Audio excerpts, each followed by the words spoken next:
Olá, meu nome é Victor De Gasperi, eu sou psicólogo clínico, escritor e olha, a gente sabe que na hora dos relacionamentos, sentindo amor, sentindo paixão, a gente age com toda essa emoção.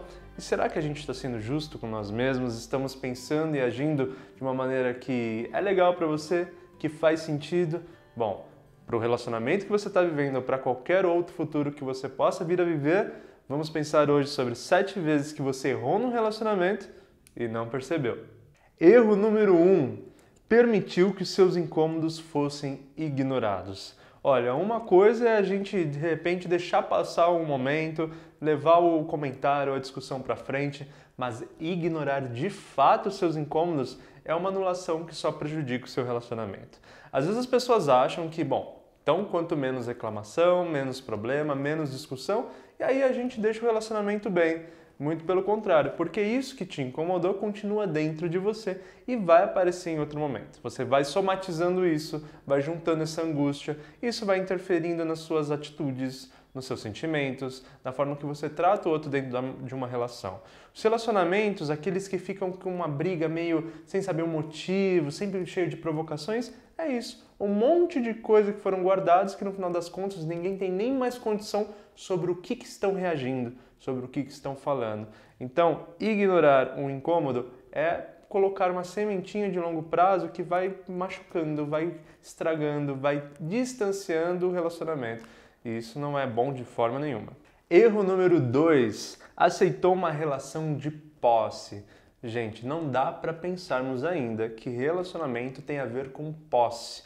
Tem que ter a ver no máximo, o máximo possível de liberdade com a escolha que ambos tiveram de estarem dentro dessa relação.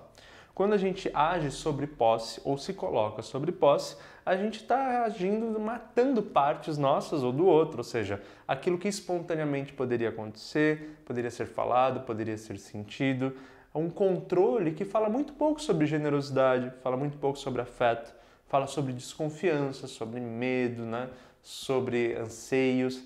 E aí, no final das contas, isso é mais discussão, mais briga, mais tensão. Bom, tem que trabalhar isso dentro de si, mas fato é, a sensação de posse é uma insegurança sua, né? E da relação. Então isso tem que ser trabalhado para que dentro de uma liberdade máxima. Olha que delícia! A liberdade é máxima e as pessoas ficam juntas e elas se respeitam e elas querem dedicar afeto e carinho e generosidade umas às outras. Aí sim a gente está falando de um relacionamento muito legal. Erro número 3. Esqueceu da sua própria individualidade. Isso é muito comum, né? Dentro de uma relação, você vai e quer se dedicar. Algumas pessoas têm mais perfil para isso, outras não. Se dedicar ao máximo para o outro, a um nível de que fica desproporcional e você se esvazia da sua individualidade. Ou seja, os seus gostos vão embora, seus programas individuais vão embora, os seus contatos, suas amizades, aquelas que não estão no ciclo necessariamente do outro, acabam se esvaindo. Tudo passa a ser somente para os dois, ao ponto até de que para o outro até cabe as individualidades dele, mas as suas foram anuladas. Também, que insegurança é essa que você se anula tanto em prol do outro? Né? Que desespero é esse para que o outro goste de tudo o tempo todo e aceite tudo para que não vá, para que não fique bravo, para que fique? Bom, isso tem que ser pensado, porque matar a sua individualidade é matar aquilo que te vitaliza e colocar toda a sua vitalidade no outro. E olha, quando a gente depende de algo externo para estar bem, é muito perigoso, porque qualquer ruptura, qualquer balanço, nossa, para onde você vai e com o que você se segura? Erro número 4. Confundiu o amor com apego. Diferente da posse, o apego tem uma coisa de necessidade, né? De querer estar. Não é tanto sobre o controle ali que a gente pode estar falando na posse, mas sobre uma dependência mesmo.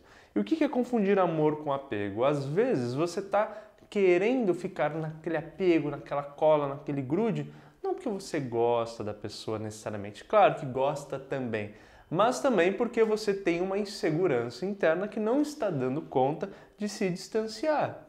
E aí você acha que é porque eu estou muito apaixonada, porque eu gosto muito, porque, nossa, eu nunca vivi algo assim. Em partes pode ser uma grande paixão, mas em outras partes, o que essa pessoa, esse relacionamento está compensando para você? Então é no sentido de que, olha, se essa pessoa tiver que se distanciar, foi fazer uma viagem, foi sair com amigos, com a família, sei lá, algum momento que não foi compartilhado com você, tem que ser possível tem que ser saudável, tem que dar conta também. Agora, se torna impossível vivenciar qualquer coisa, qualquer individualidade, como a gente estava falando, qualquer coisa voltada a si, precisando sempre do outro, aí a gente está falando de um apego que só te machuca e machuca a relação também. Porque fica pesado, fica pouco orgânico, né? Fica muito dependente e isso no dia a dia vai provocando uma exaustão. Erro número 5. Naturalizou o sofrimento para não perder. Também, como modo de defesa, pode ser muito comum que aquilo que você está se incomodando, aquilo que dói em você nessa relação, acaba sendo deixado de lado ou sendo naturalizado, ou seja, faz parte mesmo do dia a dia, você já convive com isso, só para não desafiar, não provocar um possível movimento de ruptura, de fim e naturalmente de perda. Então, olha, eu fico aqui, sofro mesmo, mas sofro calado porque colocar isso na mesa colocaria a minha relação em jogo e eu não quero perder. Gente, se está sofrendo, qual o sentido de estar na relação? Ou qual o sentido de estar na relação assim, né? Pode ser que a resolução de tudo isso não seja o fim, mas seja uma conversa, um encontro, um entendimento entre ambos que possa ajustar as coisas, né? Não dá para só estar bem pro outro lado. Se você está sofrendo, tem que ser olhado. Então, naturalizar dores é se condenar. É falar assim, olha, você vai viver aqui, vai satisfazer algumas partes suas, mas com sofrimento absurdo. E aí, será que a gente não tem uma outra solução? Será que a gente não merece encontrar um lugar, uma posição, um modo de vida onde tudo possa estar, pelo menos, razoavelmente bem e não aceitando sofrimentos? Acho que é sempre possível. Erro número 6. Aceitou ser coadjuvante. Também bastante comum. Olha essa posição onde uma pessoa, para preservar a relação, para deixar o outro sempre satisfeito, se coloca como mero coadjuvante e o outro como protagonista.